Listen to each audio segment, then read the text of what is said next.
Welcome back. Title: Man Who Laughs at Funerals. The first time people noticed it, they thought it was a mistake. Maybe nervous laughter. Maybe shock. But when it kept happening, the whispers started. Ajani laughed at funerals. Not just a chuckle. Not the kind of sad, grief-stricken laughter people sometimes use to mask pain. No, Ajani laughed like someone just cracked the funniest joke of his life. Full belly laughter, the kind that echoed through the crowd, making mourners turn and stare in horror. At first, people pitied him. Maybe it's a condition, some said. Maybe he's mad, others whispered. But Ajani was not mad. He was rich. Filthy rich. And in Nigeria, madness and wealth don't usually go together. Ajani was born in the slums of Lagos, where the only thing that came free was suffering. His father, an Okada rider, died in a hit-and-run accident when Ajani was just 6.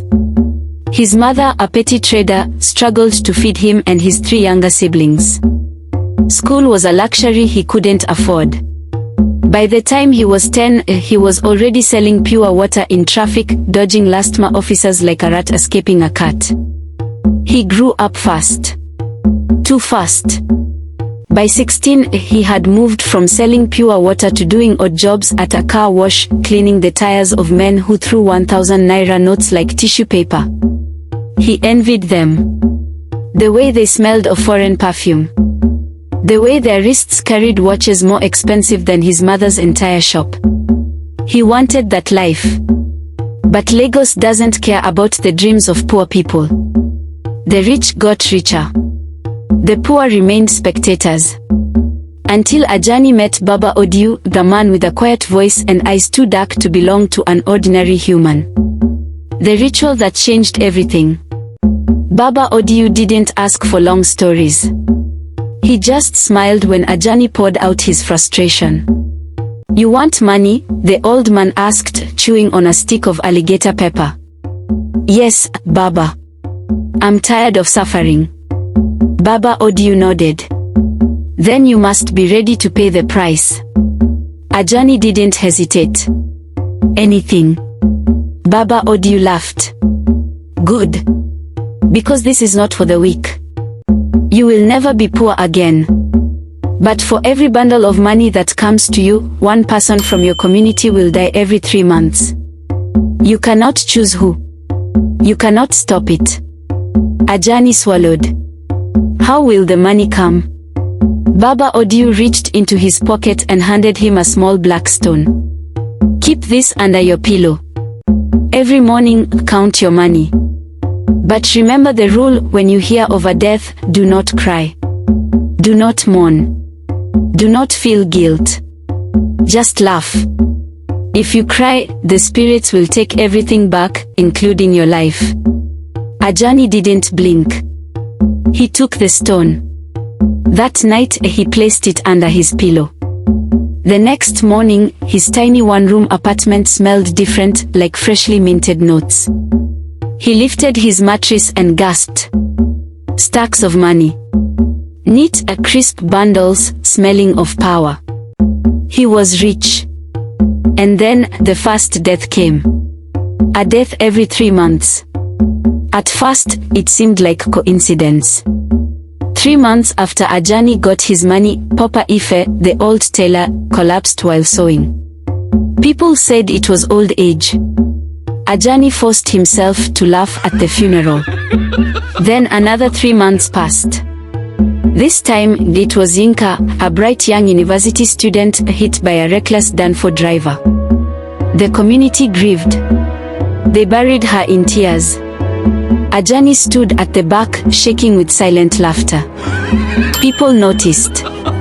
After another 3 months, Mama Sod, the woman who sold roasted plantain, slipped in her shop and cracked her skull. Ajani laughed louder. Then came Toby, a 6-year-old boy, who suddenly stopped breathing in his sleep. This time, his laughter rang out in the middle of the church service. "Ajani, what is wrong with you?" someone shouted. He couldn't stop laughing. The cycle continued. Every 3 months, someone in the community died, young, old, healthy, sick, it didn't matter. The deaths were too random to predict but too frequent to ignore. By the time the 10th death happened, the community had a name for him. The one who laughs at death. People avoided him. Parents warned their children to never take anything from him.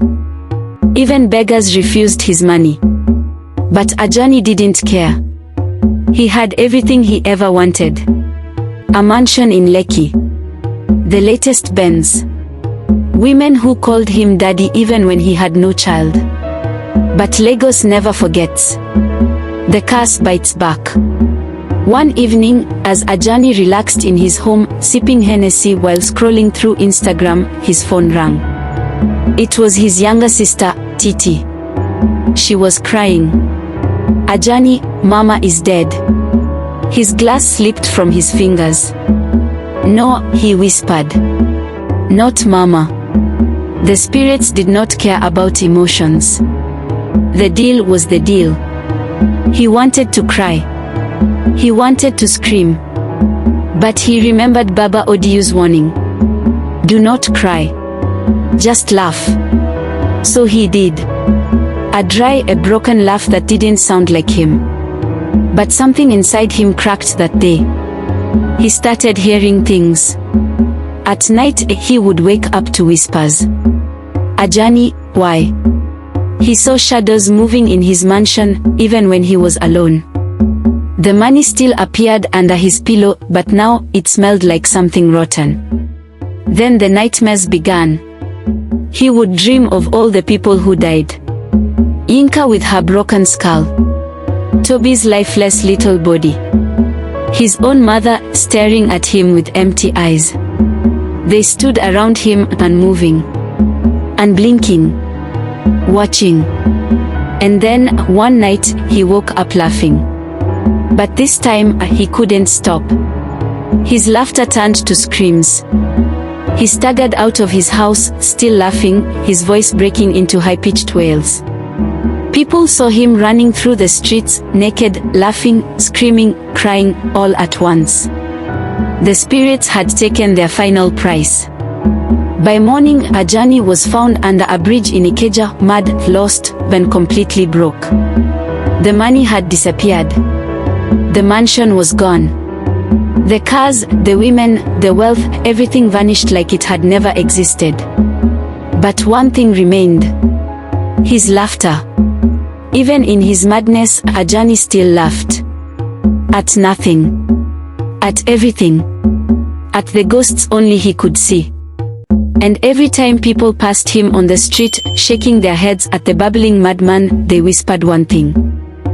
Ill-gotten wealth comes at a deadly price. No riches can replace peace, and no fortune is worth a life. In the end, greed destroys everything, even the one who sought it. Thanks for watching. Kindly subscribe to Tales of Motherland for more thrilling stories.